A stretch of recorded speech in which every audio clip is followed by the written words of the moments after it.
Hi everyone, my name is Anna Smith and I am the broker owner of Pluma Realty. Today, I want to talk to you about how to get prepared for a hurricane.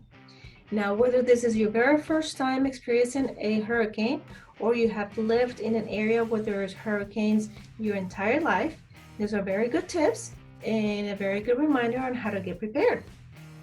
So the first thing I want to talk to you about is your documents. So make sure that you have copies of your passports, whether it's copies or your original passports with you, your social security cards, your photo ID, whether it's a regular ID or your driver's license, and also get copies of your bank accounts, your car registrations, your birth certificates, your insurance cards, your health insurance, and your vehicle insurance. Those are very important for you to keep around. Proof of citizenship. For all of us immigrants, this is very important because you need to have a copy of either your green card, your citizenship certificate, or any special visas that you are here in the United States with. So keep those copies with you. And also get a list of all of your emergency contacts. If something were to happen to you, the authorities need to know who to contact. And if you have that handy for them, the faster that they contact your emergency person, the faster you'll get help. For these documents, the best thing for you to do is get them into either a waterproof container or a Ziploc bag or like a waterproof bag. That way, there's going to be no water damage to them. The next thing is going to be your first aid kit. The first thing that I want you to get ready is get a lot of rubbing alcohol and get some band-aids, get some wound cleansers, some antibiotics. Now for this, make sure that you talk to your doctor first. If you can, get a prescription ahead of time, just in case if you get some sort of infection, you cannot get to your doctor or anything like that, you will be able to follow the doctor's directions on how to take them, when to take them, and stuff like that. Also get some pain relievers, some gauze to clean your wounds, some cotton, some antibiotic ointments, ice packs, and also people keep forgetting this, mosquito spray. Remember, we're gonna get a lot of rain during a hurricane and the mosquitoes breed, and it is going to be a mosquito heaven when we have all of that standing water. So to prevent mosquito bites, go ahead and get lots of mosquito spray. Now the next thing I want to talk to you about is get some storage bins. 2 big storage bins will be just sufficient. And why 2? I'm going to get to that in a minute. The first one, go ahead and get all of your outfits. Remember, you might have a hurricane that will last from 3 to 7 days or something like that. So 3 to 7 days is the key time to get prepared for a hurricane. So get outfits for 3 to 7 days. Get some blankets, some pillows, some sturdy shoes. That way, if there is standing water and you need to be walking in that, you can have either like hiking shoes or rain boots or anything like that will protect your feet. Don't forget your toiletries and tarps. We'll talk about tarps in a few minutes. Now for your food, make sure that you have lots of canned food, your dry food, your snacks, which is going to be easy to get in and out, and non-perishable foods, because you may not be able to keep anything in the refrigerator or freezer because you may not have any power. Paper plates are an easy thing for you to get in and out. Plastic eatenware, the same thing. And remember, once again, you may not have an electricity, so get a hand can opener so you can open up those cans of foods. And trash bags. Make sure that you always pick up after yourself and keep the environment clean. For your water supply. So remember this, in any situation, whether it's a hurricane or anything at all, the key tip is 1 gallon per person per day. So remember that 1 gallon per person per day is what you need for your water.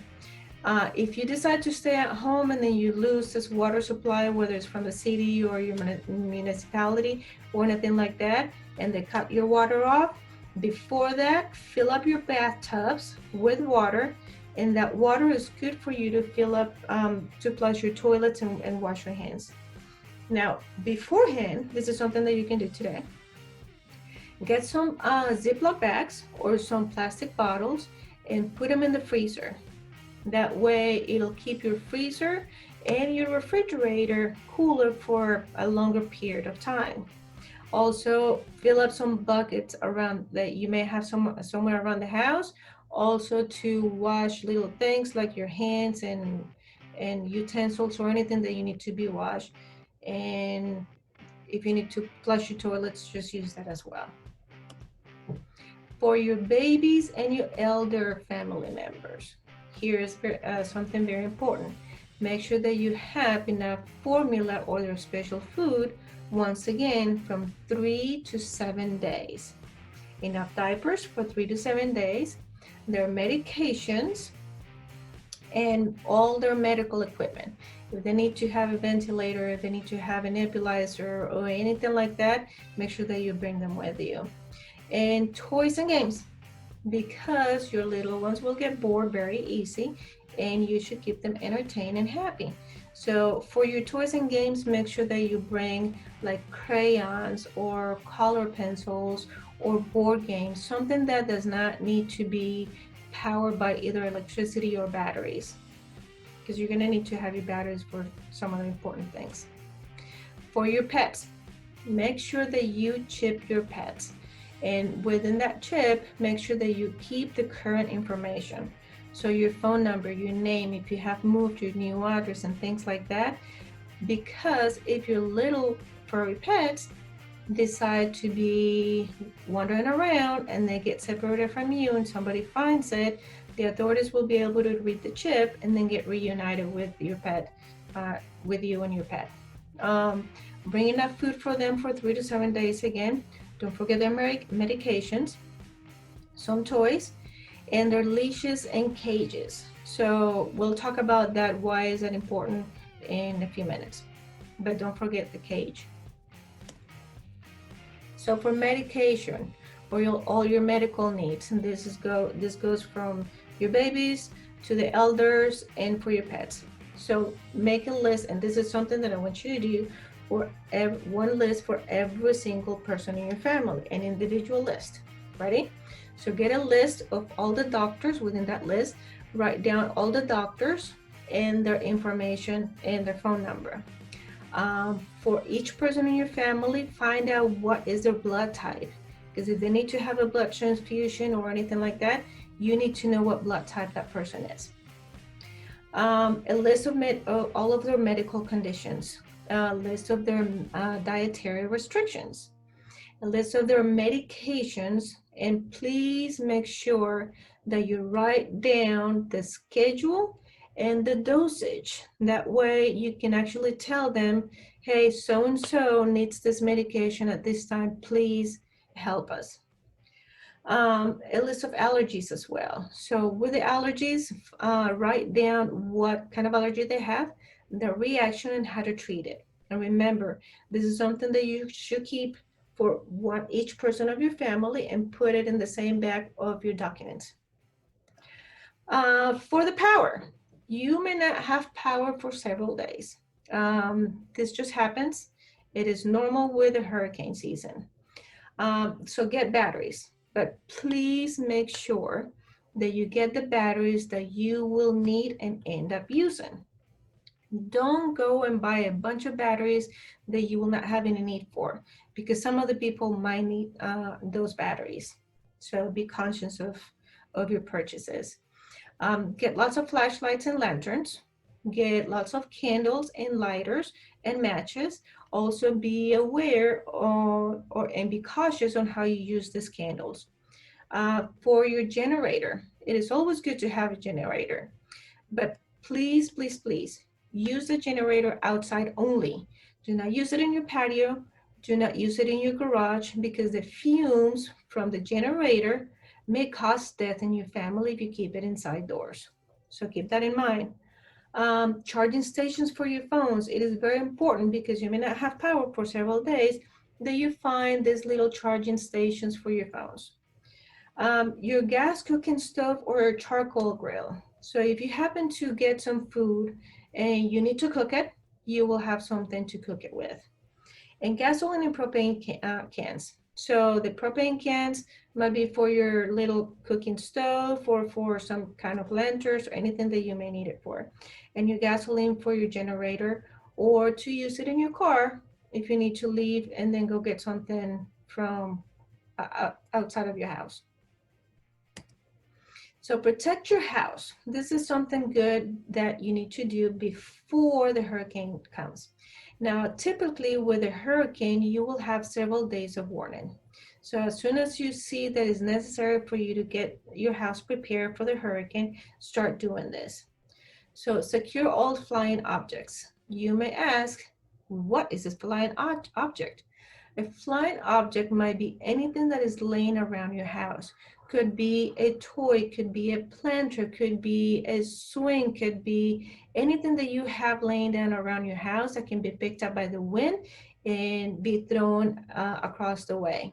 So that is a flying object. So bring them inside the house, put them away, make sure that they're not going to be picked up by the wind and then cause damage to either your home, your neighbors' homes, or anyone that might be walking around.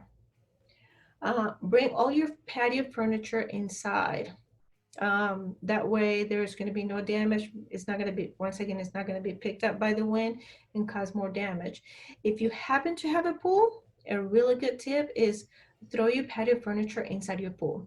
Now make sure that the pool is not going to cause any damage to your furniture, but that is a really good way to actually keep it out of the harm's way.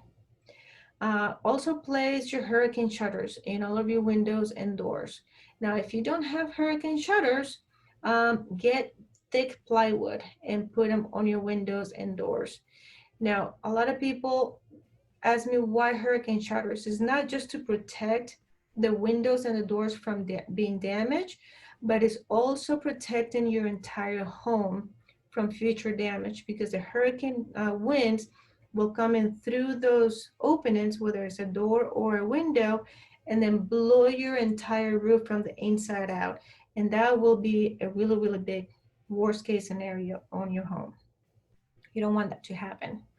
Also place sandbags in all of your entryways. So it could be your garage, could be your side door, could be your patio door, could be your main entrance. Put 3 to 4 sandbags high. That way, if there is any water on the streets, it will prevent it from coming in a little bit, but not up to 100%, but it's better to have something than nothing at all to protect your home. Now for your insurance, in the worst case scenario, something happens and you need to deal with your insurance company for your property, this is the best way that you can put a claim. So go from your main entrance of your home, grab a phone or grab something that you can videotape and videotape every single room of your home. Make sure that you narrate saying, I have this TV, is this brand, is this size. Go into your kitchen, go ahead and tell them in that video what kind of appliances you have, the furniture that you have, everything that you have in every single room. Don't forget your garage, your patios, your sheds, and everything inside and out of your home that you can get it on film. The more, the better, the more detailed, the better for your claim. And if you can get it in writing after you film everything, that will be even better. It's better to have two than nothing. For your precious items. Now, precious items can be any jewelry, any heirlooms, anything that is precious to you and your family. I will highly suggest to take it with you instead of leaving it at home if you happen to be evacuated. In our case, we have hundreds of pictures and photographs.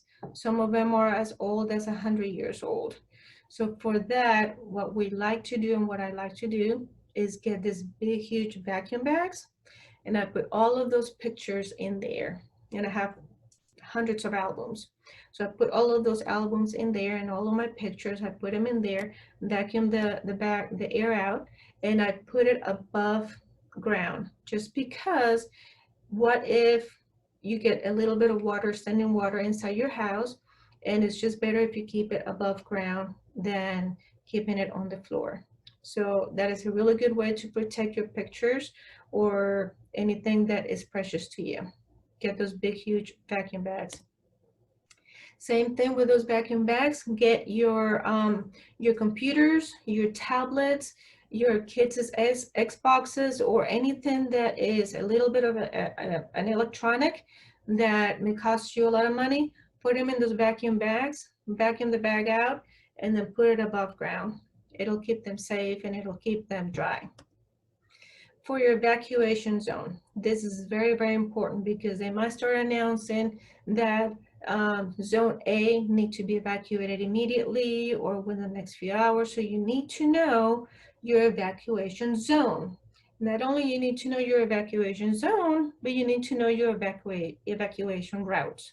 So make sure that you are aware where those are. And then a simple Google search, you'll get to know where you're located. Also look for the nearest shelter to your home. Not just for the nearest shelter, but for get several options as well, just in case if that shelter has been filled up and there is no more occupancy, then at least you'll have several options. And this is where the cages come from for your pets. Make sure that when you call those shelters to ask to find out if they have any openings for you and your family, that they are allowed for you to bring that you're allowed to bring your pets with you.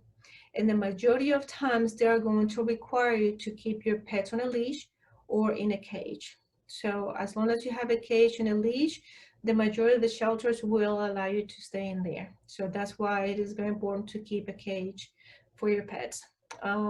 Now, please do not wait until the last minute to evacuate your home. If you do not feel safe to be in your home during a hurricane, just evacuate. As soon as you can, just evacuate and then go find a shelter. But just please don't wait until the last minute. The last thing that you want to do is drive around during a hurricane. That's the last thing that you want to do. So for the aftermath, usually a hurricane will last for several hours or for a day or something like that. If it gets stalled out, it might last for maybe a day and a half, or I don't know, depending on what Mother Nature wants to do. But here's where the tarps come in handy. So when you come back home or after the hurricane passes, if you happen to stay at home and if you have any damages, cover those damages with the tarps. That's why I said keep those tarps handy. Also get a radio if you happen to evacuate your home, and a radio will actually, if you start listening, they'll let you know when it's safe to come back to your area and to your homes. So keep it a radio, and then obviously keep it with good batteries. Also have a little toolbox with the essential tools that when you get back home, or if you happen to be walking around and you find little damages, that way you'll have a hammer, you'll have extra nails, or you have a screwdriver or anything like that that is handy for you to start fixing small things. Now, in the worst case scenario that you happen to have something, a big damage, then just hire the right people to help you with that job. And don't forget to make your claim to your insurance company. Now, please, please, please, please do not panic. This happens every year. Every year is the same story. Stay safe and be prepared. The best thing that you can do is do not panic and be prepared. Stay safe, hope for the best, and expect the worst. And let's do a recap real quick. And a couple of things that I'm going to talk to you that I didn't talk to you about before. So remember, 1 gallon per day per person for water. Get your blankets and your pillows ready. And those are usually used on the shelters if you decide to evacuate your home. Your food, don't forget your food. Don't forget extra clothing, your sturdy shoes, your first aid kit, all of your items for your babies and your elder family members, your toiletries, your flashlights with the batteries, extra batteries, your radio, your phones with extra charges. Here's one thing, get cash, because if it happens to be that we don't have any electricity, chances are that if you need to go to the store and get extra supplies, you will not be able to buy anything because there is no electricity and your credit cards are not going to function well. So get cash. Also get extra keys for your household, for your vehicles or anything that you need extra keys for, get those as well. Don't forget toys and books and something to keep your babies entertained and your kids entertained. Don't forget to get all of your documents ready and get everything ready for your pets, your toolbox, and your gas for your car and your generator. Well, I hope that this was helpful for you guys. And if you would like to have a copy of this slideshow, I'll be more than happy to send it to you. Just send me a quick message, whether it's a private message or comment below with your name and your email, and I'll be more than happy to send it to you. It's a really good reminder on the things that we need to get ready for the hurricane season. And just remember, always remember, be prepared, do not panic, stay safe, and hope for the best, but expect the worst. All right. Well, thank you for watching, and I'll talk to you guys soon. Bye.